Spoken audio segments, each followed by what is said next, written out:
ముఖ్యమంత్రి గారు లేస్తే ముఖ్యమంత్రి గారు చారిత్రాత్మకమైన పద్ధతుల్లో ప్రత్యేక శాసనసభ సమావేశాలు పెడుతున్నారు అని చెప్పి పొద్దున్నే కేబినెట్ బడ్జెట్ సమావేశాలకు చేస్తారు కదా సార్, అట్లా బడ్జెట్ ముందు ఒక కేబినెట్ పెట్టి వెంటనే తీసుకొస్తే మేమేమనుకున్నాం సార్ అంటే నిజంగా కూడా ఈ ప్రత్యేక శాసనసభ సమావేశాల్లో 42% రిజర్వేషన్ అమలు చేయడానికి కామారెడ్డి డిక్లరేషన్లో ఇచ్చిన విధంగా ప్రత్యేకమైన బిల్లు ఏమన్నా తెస్తున్నారేమో, ఆ బిల్లు తెచ్చి వెంటనే శాసనసభలో ఆమోదింపజేసి తద్వారా చట్టబద్ధత కల్పిస్తారేమో అని చెప్పి రాష్ట్ర వ్యాప్తంగా బలహీన వర్గాల సోదరులు కామారెడ్డి డిక్లరేషన్ చూసిన వాళ్ళు ఎదురు చూస్తూ ఉంటారు. కానీ ముఖ్యమంత్రి గారు ఏం చేస్తున్నారు సార్, ఇక్కడ లేచి ఓ 4 పేర్లు చదివి, అధ్యక్ష మీ ప్రభుత్వం మీద ప్రజలకు నమ్మకం లేదు. ఎందుకంటే రేవంత్ రెడ్డి గారు మీరే చెప్పినారు, సమగ్ర కుటుంబ సర్వే జరిగినప్పుడు తమరిచ్చిన ఉపన్యాసమే మొత్తం యూట్యూబ్లో ఉంది, అన్ని టీవీలలో ఉంది. ఏమన్నారు సార్ ఆ రోజు? ఆ ముఖ్యమంత్రి చెప్తాడు సరే, ఎవరు పడితే వాళ్ళు వచ్చి మీ ఇంటికి వచ్చి వివరాలు అడిగితే ఇచ్చేస్తారా, అవులగాలు దివానాగాలు ఇచ్చేస్తారా అని మాట్లాడింది రేవంత్ రెడ్డి గారు, మేం కాదు. మీరు చెప్పిన మాటలనే ఎన్యూమరేటర్లకు చూపెట్టి చెప్పినారు, మేము ఇయ్యము మీకు వివరాలు, 57 రకాల వివరాలు అడుగుతున్నారు, ఎట్లిస్తాము మీరే అన్నారు ఆనాడు, ఎవరు పడితే వాళ్ళకి ఇచ్చేస్తామా వివరాలు అని మాట్లాడింది. అదే చూపెట్టి అడిగింది. అధ్యక్ష వాస్తవం ఏంటంటే అధ్యక్ష, సమగ్ర కుటుంబ సర్వే 2014లో జరిగింది. శాంతికుమారి గారు ఉన్నారు, రామకృష్ణారావు గారు ఉన్నారు, సందీప్ కుమార్ సుల్తానియా గారు ఉన్నారు. అప్పుడు ఇదే అధికారులు అధ్యక్ష, అప్పుడెవరు వేరే లేరు. సమగ్ర కుటుంబ survey, I'm saying this on record, I worked as a minister for 9.5 years. Yes, చేసింది మొత్తం ప్రభుత్వ అధికారులే, చేపించింది ప్రభుత్వమే. Yes, it is an official document. అందులో ఖచ్చితంగా మేము ఓపెన్ గా వెబ్సైట్ లోనే పెట్టినాం, అసెంబ్లీలో కాదు, చాటుమాటుకు కాదు, పారదర్శకంగా వెబ్సైట్ పెట్టాం. ఆ వెబ్సైట్ లోంచే పాయల్ శంకర్ గారు తీసుకున్నారు. ఏముంది అధ్యక్ష సమగ్ర, ఒక మాట మీ చేతిలో కూడా అదే ఉంది. ఏముంది అధ్యక్ష అందులో డేటా? తేడా ఏంటంటే కేసీఆర్ గారి ప్రభుత్వానికి కాంగ్రెస్ ప్రభుత్వానికి అధ్యక్ష, సమగ్ర కుటుంబ సర్వేలో పాల్గొన్న కుటుంబాల సంఖ్య 1,03,00,000 కుటుంబాల అధ్యక్ష, 1,03,95,000. మొత్తం పాల్గొన్న ప్రజలు 3,68,00,000. 3,68,00,000 జరిగింది ఒక్క రోజులో, 24 గంటల్లో రాష్ట్ర వ్యాప్తంగా ప్రతి ఇంటిని ఎన్యూమరేట్ చేసి అత్యద్భుతంగా చేసినాం మేము.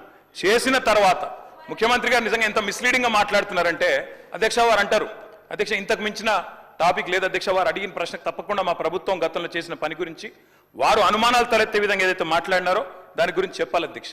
వారు అంటారు అధ్యక్ష బీసీల సంఖ్య అందులో ఎంత అని. ఎస్, ఆనాడు బీసీల సంఖ్య సమగ్ర కుటుంబ సర్వే ప్రకారం 1,85,61,856, 51%. 51% బీసీలు ప్లస్ అది కాకుండా ముస్లిం సామాజిక వర్గంలో ఉండే బీసీలను కూడా కలుపుకుంటే 10%. మొత్తం ఆనాడు సమగ్ర కుటుంబ సర్వే ప్రకారం రాష్ట్రంలో బీసీల సంఖ్య 61%. ఈ రోజు రాష్ట్ర వ్యాప్తంగా మేము మాట్లాడడం కాదు అధ్యక్ష, ఇక్కడ మా శ్రీనివాస్ యాదవ్ గారు కరెక్ట్ గా చెప్పినారు. మీ కాంగ్రెస్ పార్టీ ఎమ్మెల్సీ చెప్తున్నాడు బయట, దీన్ని తగలబెట్టండి, ఇంకా ఆయన గలీజ్గా మాట్లాడింది నా మాట అన్న, తగలబెట్టండి అన్నాడు.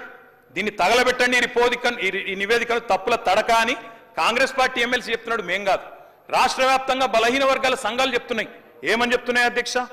సమగ్ర కుటుంబ సర్వేలో 1,85,61,000 ఉన్న బీసీలు ఎట్లా 1,64,00,000 తగ్గినరు, 51% 46% ఎట్లయిందని అడుగుతున్నారు. శంకరన్న కూడా అదే అడిగింది కదా అధ్యక్ష, తప్పేం అడిగిండు?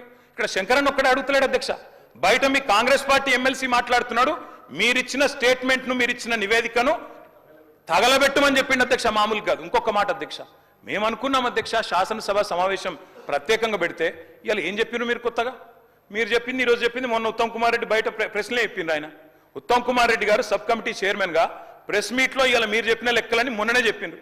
ఎందుకు పెట్టిండ్రు మీరు? ఇవాళ మేమేమనుకున్నాం, 42% రిజర్వేషన్ ఇవ్వడానికి చట్టబద్ధత కల్పిస్తూ బిల్లు తెస్తారనుకున్నాం. లేదా మీరు చెప్పినట్టు 56% బీసీలు ఉంటే ఆ 56% బీసీలకు బీసీ సప్లాన్ తెస్తారేమో అనుకున్నాం.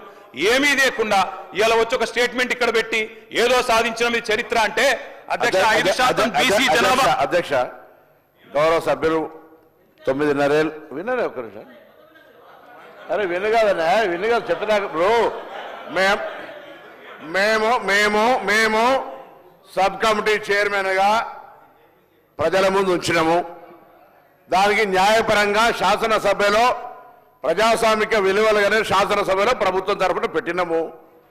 మీరు ఇట్లప్పుడన్నా మీరు వెబ్సైట్లో పెట్టామని చెప్పి మీరు ఊరికేనే మాట్లాడదు, ఎవరికైనా వెబ్సైట్లో అందుబాటులో ఉండే ఆ ప్రభుత్వం మీరు దాని తదుపరి లేకపోతే ప్రభుత్వ ఆనాడు ఉన్న అధికారులు ఇవ్వాలని ఉన్న అధికారులు కదా స్టేట్మెంట్ ఇప్పేది ఎప్పుడైనా ఎస్కేఎస్ సర్వే పబ్లిక్ డొమైన్లా చట్టబద్ధత కలిగి ఉండేలా దాని గురించి మాట్లాడేటువంటి సందర్భం అవసరం లేదా 2011 జనగణన ఆనాడు బీసీలది లేదు బీసీలకు సంబంధించిన జనగణన చేయాలని అందరి ఆలోచన జరిగింది దానికి సంబంధించి సర్వేలు సహకరించకుండా దీని గురించి మాట్లాడితే దానికి అర్థమే లేదు నేనేమంటున్నా ఎవరైనా ఒకవేళ ఆయా వారి గౌరవ ముఖ్యమంత్రి ఆనాడు అభిప్రాయం చెప్పుంటే మీరు ఇలా కూడా అదే అభిప్రాయంతో ఉన్నారో చెప్పండి ఇలా జరుగుతున్న కార్యక్రమానికి మీరు ఏం మాట్లాడదలుచుకున్నారు బలహీన వర్గాలకు సంబంధించి మీరు ఎస్కే సర్వే చేసిన అన్నారు ఏం మార్పులు తెచ్చినారు ఏం స్కీమ్స్ తీసుకొచ్చినారు ఎవరికి బలహీన వర్గాలకు న్యాయం జరిగే కార్యక్రమం తీసుకున్నారు మీరు ఇలా మేము కమిటీ చైర్మన్ ఉత్తమ్ కుమార్ రెడ్డి గారి గురించి బహిరంగంగా ప్రజల ముందు ఇచ్చినాం ఇవాళ సభలో వస్తా ఉన్నాం 42% రిజర్వేషన్ల కొరకు చట్టబద్ధత తీసుకొచ్చి కొట్లాడదాం బరాబర్ మేము పారిపోతూ ఉండలేం 42% పార్టీ పరంగా అడుగుతా ఉన్నాం ఇక్కడ కూడా న్యాయబద్ధంగా చట్టబద్ధంగా పెట్టాలనే ఆలోచనతోనే ఉన్నాం కదా ఇలా మేము వెనక పోదలేం కదా మార్గదర్శకత రోడ్ మ్యాప్ ఇవ్వని అడుగుతుంటే రాజకీయం చేయడానికి ఉపయోగించుకుంటే వెళ్ళాము ఎట్లీస్ట్ బీసీల ఇష్యూ కట్టినప్పటికీ రాజకీయం పక్కన పెట్టి చారిత్రాత్మకంగా వచ్చినటువంటి సర్వే మార్గదర్శకత్వాన్ని చూపెట్టండి బలహీన వర్గాలకు రోడ్ మ్యాప్ ఇచ్చే విధంగా రాజకీయ పార్టీలు వ్యవహారం చేయాలని ఆకాంక్షిస్తాను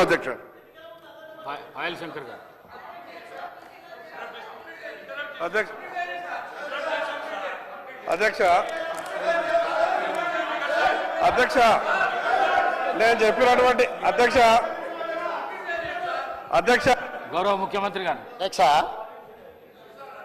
ఇప్పుడు 9.5 సంవత్సరాలు మంత్రిగా చేసిన మా తాతలు నేతులు తాగిండ్రు కాబట్టి మీరు మా మూతులు నాకండి ఇట్లాంటి అర్థం పర్థం లేని చర్చలతోని ప్రయోజనాలు లేదు అధ్యక్ష ఇప్పుడు ఈ డాక్యుమెంట్ ఏదైతే ఉందో ఇది అఫీషియల్ వెబ్సైట్లో లేదు అధ్యక్ష తెలంగాణకున్నది టీజీ ఆన్లైన్ వెబ్సైట్ అధ్యక్ష ఇందులో ఎస్కేఎస్ రిపోర్ట్ లేదు ఎస్కేఎస్కు ఎన్ఐసి ఐటీ పార్ట్నర్ అధ్యక్ష ఎన్ఐసి వెబ్సైట్లో కూడా ఈ డేటా డాక్యుమెంట్ లేదు ఈ డాక్యుమెంట్ ఎక్కడుంది అధ్యక్ష ఎంసీఆర్ హెచ్ఆర్డి వెబ్సైట్లో ఉంది మరి చెన్నారెడ్డి హ్యూమన్ రిసోర్స్ దాంట్లో ఇందులో ఉంది ఈ వివరాలు ఎవరు తయారు చేసిండ్రు ఎవరు అందులో పెట్టిండ్రు ఎవరు ఓనర్షిప్ క్లెయిమ్ చేయలేదు అధ్యక్ష పాయింట్ నెంబర్ 1 పాయింట్ నెంబర్ 2 అధ్యక్ష ఈరోజు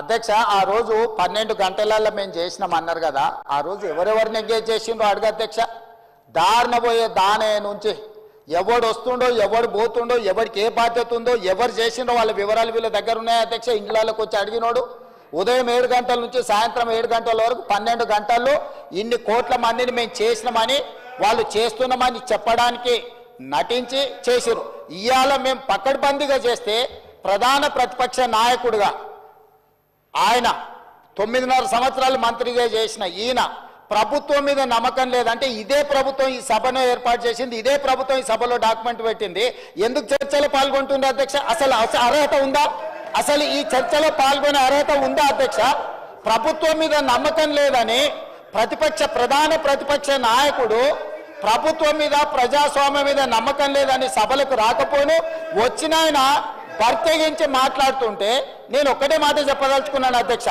దయచేసి తమరికి విజ్ఞప్తి చేస్తున్నా ఈ సర్వేలో పాల్గొన్న వాళ్ళను మీరు శిక్షించాలి ఆ శిక్ష మొట్టమొదట ఈ సర్వేలో పాల్గొన్న వాళ్ళకు మీరు మైక్ ఇవ్వద్దు అధ్యక్ష సర్వేలో పాల్గొంటేనే మైక్ ఇవ్వండి దయచేసి ఎవరైతే ఈ సర్వేలో పాల్గొనలేదో ఈ సభలో మాట్లాడే అర్హత లేదు వాళ్ళకు దయచేసి తమరు మైక్ ఇవ్వొద్దని అందరి సభ్యుల తరఫున నేను మీకు విజ్ఞప్తి చేస్తున్నా అధ్యక్ష